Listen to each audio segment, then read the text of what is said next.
In this video, I want to talk with you a little bit about the WileyPLUS website, the structure of it, and how you can maneuver on the website and do the things you need to do. There's a lot of information on the WileyPLUS site. All of the textbook that we're studying, Fundamentals of Physics, will be found here, and all the assignments will be found here. So this is the home page when you log into your WileyPLUS account for this class. This should be what you see. Hello, your name. You are logged into Halliday Fundamentals of Physics 11th edition, Physics 110C. On the left you have various notifications. System announcements means if the system's going to be down for maintenance. Class announcements means basically new assignments have been posted, or maybe I've written an announcement for the class. You would find it here. Course materials are things that I've uploaded. So far I've uploaded the syllabus for this class. You can click on, and here's the PDF version. Same syllabus as you find on Blackboard, and I emailed information to you about that already. Then you have along the top and down here on the right hand side options to click on: Read, Study, and Practice, Assignments, Gradebook, Orion, and Downloadable eText. These last two here on the right, or down here on this column, downloadable eText is if you paid the extra money to get a permanent version of the textbook, you could get it here. But it would be an e-version only. Orion is for self-study. It's an adaptive learning program. It does a diagnostic assessment to see how well you understand content, and then asks you questions based on the things you missed. I don't assign anything out of Orion. It's totally optional for your own study if you wish to use it. Mainly you will use these three tabs. Along the top, Read, Study, and Practice, Assignment, and Gradebook, and they're also down in this column: Read, Study, and Practice, Assignment, and Gradebook. If we click on Read, Study, and Practice, that's not where you'll find your assignments per se, but you will find all the content of the book, sorted by chapter in this drop-down menu. There's a math skills section, and then following that, every single one of the chapters in the book, and then appendices as well. Okay, so first the math skills. Well, that's what you might expect. It's got a lot of information about the mathematics you're going to need, and practice questions too for this course. A lot about algebra, some geometry, the geometry that we will need for this course, trigonometry, which we will use all the time, symbols and units, unit analysis, significant figures, solving simultaneous equations, algebra, we'll do that a lot, scalars and vectors, exponents and logarithms. Then some math we will use: differential calculus, applications of differential calculus, integral calculus, and applications of integral calculus, a summary, and then some practice conceptual questions and problems. So that's for remedial study, except maybe the calculus part, which you may not have seen yet, but you're also taking calculus, so you will. Then in the drop-down menu, all the chapters of the book. So let's click on Chapter 2, Motion Along a Straight Line. And the first thing you'll notice, I'll close this if I can. Okay. Is the reading content, section by section of the chapter, listed here. Okay. 2.1 is position, displacement, and average velocity. That is the content of the book for section 2.1. Along with the little built-in assessment questions. All right, here's one of 3. Okay, I'll talk more about those in a minute. Sometimes there will be things like animated illustrations, where if you click on it, you see something moving, and somebody talking to you. All right, so this is the reading content, all right, for a given section, along with example problems and an end of section checkpoint to see how well you're understanding the ideas. And it goes section by section. Instantaneous velocity and speed is the next section. Acceleration is the next. Motion with constant acceleration. And on it goes. At the end, you have conceptual questions to see how well you're understanding the ideas that were introduced. These are purely for your own practice. But the answers to the odd-numbered questions are provided. See? Okay. And then there are problems. These are the traditional kind of homework-style problems that this textbook is famous for, because they're very well known for training students to think like physicists. And there are many of these. This pool of problems is what I will draw on for the homework. Every chapter has many of these problems. All right? I'm obviously not going to assign all of them, but they are there just in case you ever feel like you want more practice. And the answers to odd-numbered problems are provided. Okay? So that's just to give you practice. Okay? There are simulations with each chapter.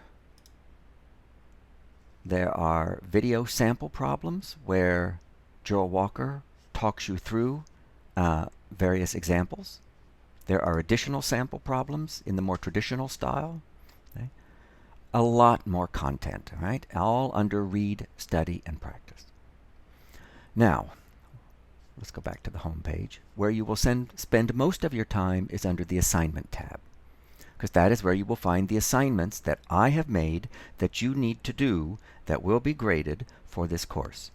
There are two types of assignments: reading assignments and problems. Okay.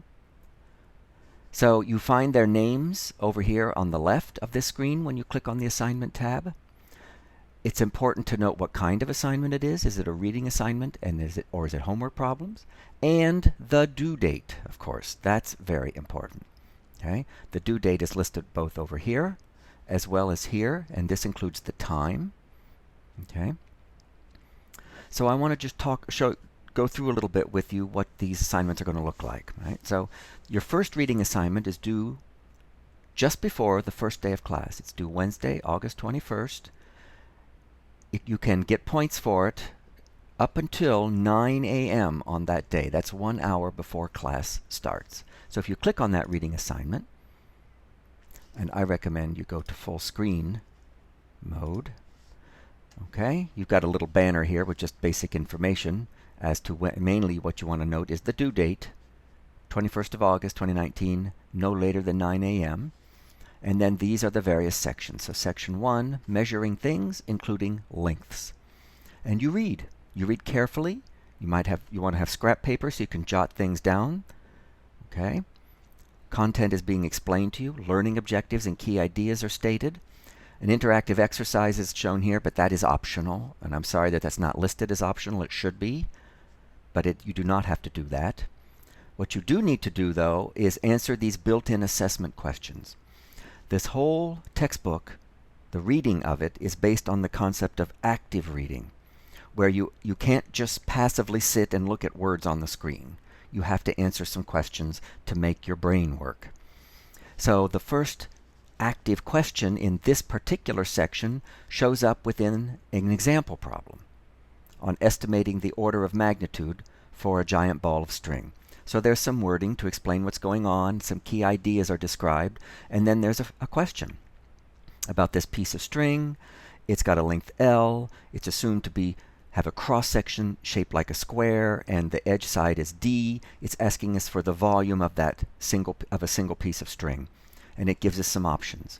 Let's say we don't know, so let's say it's the length times the cross-sectional side. We'll click that, and then we'll check our answer, and it says, well, no, it's not right. And so we try again. And maybe since the string has a cross-section of a square, it's the area of the square times the length. The square edge is D, so let's try D squared for the area times L for the length. That answer is correct. And then we can see a solution. Well, he said, yeah, the volume is the cross-sectional area times the length, D squared times L. And then we go back. Okay? So we've answered the first question. Notice you'll get 3 attempts for each question. If you get it within the 3 attempts, you get that point. If you don't get it, you don't get that point. Now, a word about points here. Do not panic if you don't get all of these. These are not meant to be high-stake assessment questions. They're just meant to have your brain working. Try your best, and if you don't get it in 3 tries, make sure you look at the answer and the solution and try to think for a minute about what you needed to do, i.e. learn something, and then move on. Okay? There's going to be a lot of these questions throughout the semester. Any one of them, not going to be high stakes, not going to affect your grade, but do try your best. So after we've done that one, there's a little more text to read. See it here? That's explaining some more things. And then we've got questions 2, 3, and 4, one at a time. Notice how they're labeled up here? And this is the first of questions 2 through 4. And it's asking us about the length L. And we haven't read this very carefully, so I'm not going to go through that now. You may need to do a little calculation on a piece of paper. You may need a calculator. You work out the answer to this question and you type your answer in here. Let's just make something up for now. Let's say the length is 25 meters. We check it. It says, well, no, I'm afraid not. Okay? So you try your best. And after you get the first one, notice over here then, you click on question 2 and it'll give you the next one. Okay? Where we convert the length to kilometers. And then there's a third part there. Notice question 3 of 3. So that finishes that example. Then we have another example, but it's a little different in that it's presented to us in a video format. So we have to play it.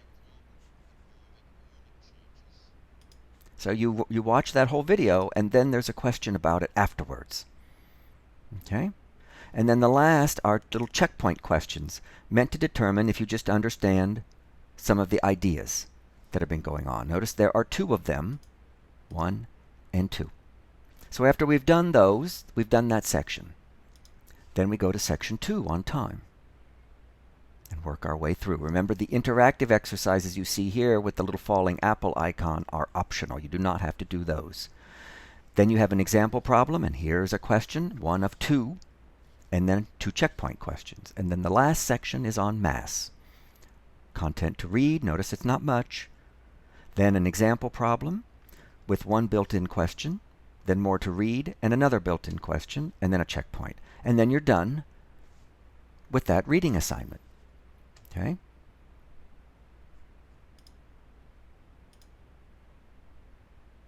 All right, so we'll go back to standard view. And we've done that assignment. So we click on assignment and get back to the next one. That was the reading for Wednesday, August 21st. And there's its due date. The next assignment will be reading due Thursday, August 22nd, no later than 11:10 a.m. Notice that's 1 hour before the class begins on that day. Then you'll have reading for Friday, and you'll have homework problems. The first set of homework problems are due August 23rd. That's Friday. Notice the time, 11:59 p.m. Let's click on those to see what those look like. We have a list of the problems over here on the left. They're both problems and what are called interactive exercises. There are 1, 2, 3, 4, 5 of these. Here are the various rules for doing the problems. Yes, it is graded. Here's the due date. Okay. You can turn in answers after the due date, but they will be marked late, and the score will be reduced to 0. Okay. We have to keep up on this homework because we're going to have it on an ongoing basis. Notice you get up to 5 attempts to get the answer right. Okay. You don't have to show the work, but you will want to get a notebook with some paper, and you will want to do your work, your scratch work for these problems in that notebook so you can keep that. You get 10% of your points if you just put the units on right, and 90% of the points if you get the number right. Okay? There will be hints and links to the text. Solutions will be visible after the 5th attempt. There are Go tutorials for help that are visible, and the answer is visible after the 5th attempt. So these are the rules for doing the homework. So if we click on the first problem, it's pretty short. Chapter 1, problem number 24. It's got a Go tutorial linked with it. There it is right down there. But the problem is, grains of fine California beach sand are approximately spheres with an average radius of 50 micrometers. Micro is 10 to the minus 6. They are made of silicon dioxide, which has a density of 2.70 times 10 to the 3 kilogram per meter cubed. Here comes the question. What mass of sand grains would have a total surface area the total area of all the individual spheres, equal to the surface area of a cube 1.10 meters on an edge. That's the problem. You have to do the work on a piece of scrap paper with a calculator. Once you get a number, you would enter it here, and you would click Units from this drop-down list. If you want to see the hint, you click Hint. It reminds you that density is mass per unit volume. Assume that the density of silicon dioxide is that of a sand grain, and a sphere has a surface area, you have to read this carefully, of 4 pi r squared, and a volume of 4/3 pi r cubed. Close that. If you want to go through the Go tutorial, because you're not sure how to do this, the Go tutorial will do the problem with you step by step. Okay, it's got multiple steps. You need to do them in order. It's trying to lead your thinking step by step. So it tells you if you get the answers right. See here, you can check your input. And after you go through that, then you can go back. Hopefully you've learned about how to think about this problem, and you can go and try this problem for yourself. Okay, there's even more help linked to the text itself, linked to a sample problem that's similar, but it's not going to be a carbon copy of this. Another sample problem, another sample problem, another sample problem, and math help. Give it a moment. Oh, and it's going to be a video. Okay? All right. So that's what the problems are like. And then here's the next problem. Chapter 1, problem 25. This is just a link to another book that talks about this problem. It's not going to really specifically help you do this problem. Here's the wording. This has a hint. This is where you enter your answer. Here's the next problem. Chapter 1, problem 37. The next one is what's called an interactive exercise, because it includes an animation that has to be done in concert with the problem. Okay? And I'm going to do a separate video showing you how to work through an interactive exercise. And the last problem is a different interactive exercise. So there are the homework problems that are due Friday night. So this is an example of how you're going to interact with WileyPLUS on a daily basis. I'm always available to answer any questions you might have about WileyPLUS. As you get into the semester further, you'll become pretty comfortable with how this website works. Thank you.